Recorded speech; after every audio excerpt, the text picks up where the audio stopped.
नहीं होता था।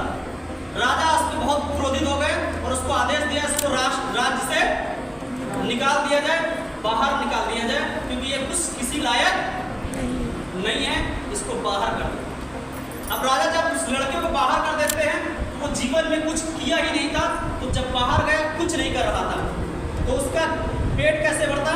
तो भीख मांगता था। क्या करता था? भीख मांगता था। भीख मांगता इतना कमजोर हो गया था, इतना वो हो गया था, कई साल गुजर गए, उस पर धूल मिट्टी बाल सब बड़े बड़े हो गए। अब अचानक किसी का पुत्र जाएगा तो भाई दुख तो होता ही होता है।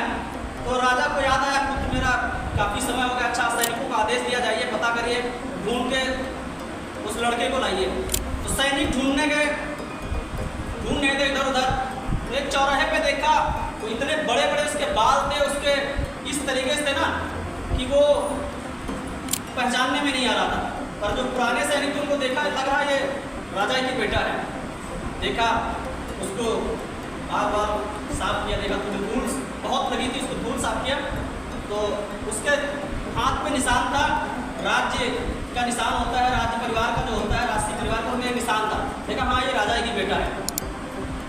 तो सब सैनिक देखा और सैनिक ने बताया कि आप यहाँ क्या कर रहे हो, आप राजा हो।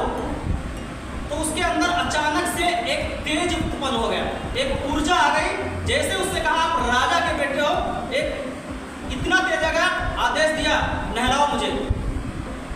उस सैनिकों ने उसको नहलाया, उसके बाद बनाया, कहा कपड़े लेके आओ। अब अचानक सोचो, जो भीख मांग रहा था 10 से 15 साल, अचानक उसके पास क्या आ गया?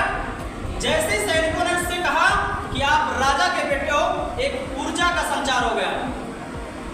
कहने का तात्पर्य क्या है?